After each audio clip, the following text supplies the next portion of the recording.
Olá, equipe do Gasola. Vou tomar um pouquinho do tempo de vocês hoje para falarmos sobre o protocolo de monitorização individualizada. Eu me chamo Sandro Oliveira e faço parte da equipe médica da terapia intensiva. Então vamos começar, né? O que nós vamos falar hoje? Nós vamos falar sobre a parametrização individualizada dos monitores. Mas por que a gente está falando sobre isso? A unidade de terapia intensiva, ela tem como sua premissa básica a monitorização contínua dos sinais vitais, porque é essencial esse acompanhamento e evolução dos sinais vitais durante todo o período de internação do paciente, pela sua instabilidade ou até mesmo pelo risco de instabilidade. E às vezes a gente utilizar parâmetros fixos, aqueles que não são individualizados, para poder atender aos diversos diagnósticos, podem gerar alguns problemas. Dentre eles, alarmes excessivos, falha na detecção de alguma mudança clínica, por exemplo, uma deteriorização clínica, e intervenções que às vezes são inadequadas, né? Então, o nosso objetivo principal é padronizar uma parametrização individualizada, ou seja, uma forma da gente poder registrar os limites nos monitores dos pacientes, mas de uma forma individual, respeitando o seu diagnóstico principal. Como abrangência, nós vamos atuar em todo o ambiente de terapia intensiva adulta, oferecendo uma segurança, porque nós vamos reduzir os alarmes que não são relevantes para a atuação do paciente. E, ao mesmo tempo, é importante da gente poder registrar no nosso prontuário, né, no prontuário do paciente, e fazer também a inserção dentro de uma prescrição que nós vamos comentar adiante.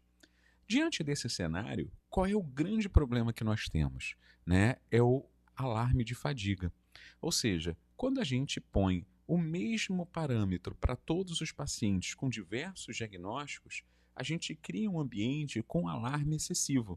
Ele é até muito conhecido como fadiga de alarme. Esses parâmetros fixos saturam a equipe. Essa saturação, ela pode gerar uma dessensibilização, ou seja, a equipe ela pode se acostumar com essa condição, impedindo que haja uma resposta efetiva, né, de todos os profissionais para o paciente quando ele tem alguma mudança clínica. Então, nosso objetivo é reduzir esses alarmes que não são relevantes, é melhorar a detecção da piora clínica o mais rápido possível, integrando todas as equipes juntas para essa boa prática. E como que nós vamos fazer isso? Nós então separamos alguns tipos de monitorização, dentre eles a frequência cardíaca, a saturação, a pressão arterial média, a temperatura axilar, PVC, que vai estar atualizada em breve para a frequência respiratória.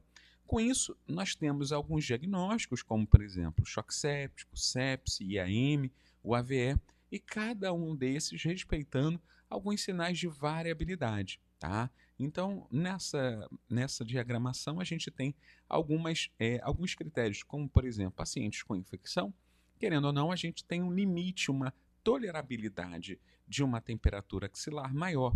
Num paciente com choque séptico, nós temos uma tolerância, por exemplo, de uma frequência cardíaca maior. Nos pacientes com DPOC, nós temos uma tolerância de uma saturação menor. Então, cada paciente tem o seu contexto clínico. E a partir daí, nós precisamos ter passo a passo. E nós dividimos em 5. O primeiro passo, na admissão do paciente, a gente vai entender qual é a necessidade do paciente e vamos definir qual é o diagnóstico. Em sequência, no segundo passo, nós vamos realizar a prescrição do paciente, entendendo que, através desse diagnóstico, vamos propor os limites que já vão estar estabelecidos. Isso tudo vai vir em conclusão a discussão de toda a equipe. A partir daí, já na prescrição, vai haver a implementação, ou seja, a equipe vai inserir essa parametrização nos monitores, validando eles. Essa validação vai acompanhada da prescrição e checando ao monitor se exatamente os parâmetros estão conforme solicitados e ajustados. Essa validação ela precisa ser reavaliada de uma forma constante, até mesmo porque os diagnósticos eles podem mudar durante a internação. Às vezes, um paciente que interna com uma pneumonia, ele pode ter uma agudização de uma insuficiência cardíaca, ele pode evoluir com um infarto durante a sua internação, ou é um paciente com um infarto que pode evoluir com um quadro de infecção durante a sua internação. Então, os diagnósticos principais podem mudar e por isso é importante de fazer a reavaliação do paciente. Então, nesses passos, nós temos 3 grupos, né, de profissão que vão estar em relação a esse processo. Primeiro, a parte médica, que vai definir os parâmetros, vai estabelecer os limites por paciente através do seu diagnóstico, vai registrar no prontuário e vai atualizar a reavaliação conforme haja mudança dentro dessa questão do diagnóstico. A equipe de enfermagem ela vai configurar o monitor baseado no parâmetro que foi já pré-estabelecido, discutido no round e, ao mesmo tempo, inserido na prescrição. Com a prescrição já com esses parâmetros estabelecidos, vai fazer uma conferência direta ao monitor, observando se está tudo equiparado, né? E, ao mesmo tempo, toda a equipe multiprofissional que atua com o paciente na terapia intensiva tem o papel de contribuir para que, caso haja alguma discrepância ou caso haja alguma sinalização, deve o mais rápido possível sinalizar a outros colegas, como, por exemplo, da parte de enfermagem, como da parte médica ou mesmo da parte de fisioterapia, dando apoio para que esse paciente possa ter o cuidado primário o mais rápido possível.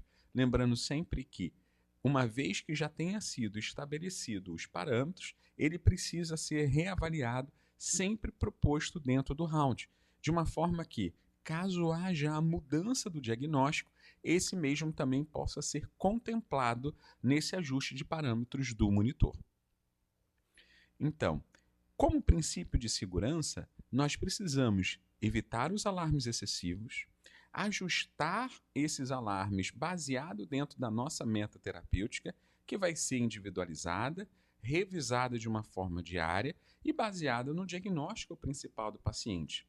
Ao mesmo tempo, uma vez que já foi identificado, já foi inserido, é importante validar, porque, às vezes, somos seres humanos. Essa inserção ela pode conter erros, então é importante validar essa ferramenta. Posse com a prescrição, na frente do monitor, fazer a checagem para que não haja qualquer tipo de erro e falha durante a monitorização do paciente.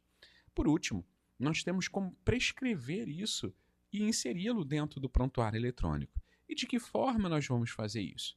Através da parte de prescrição. O médico ele vai digitar parâmetro e aí, digitando parâmetro, vai abrir uma lista de opções na qual ele pode estar escolhendo qual o parâmetro mais adequado baseado naquele diagnóstico principal na qual ele observa. Então, nós temos alguns exemplos disponíveis aí na tela, mas peço que todos vocês estejam atentos a esses diagnósticos, tá? E possam inserir baseado naquele de maior proximidade ao seu paciente, tá bom? Uma vez definido isso, inserido isso, basta então gerar a prescrição e essa prescrição com a equipe de enfermagem vai ser inserida e validada posteriormente. Por último, vale muito a pena reavaliar diariamente no round, como eu venho dito. Muito obrigado pela atenção de todos vocês.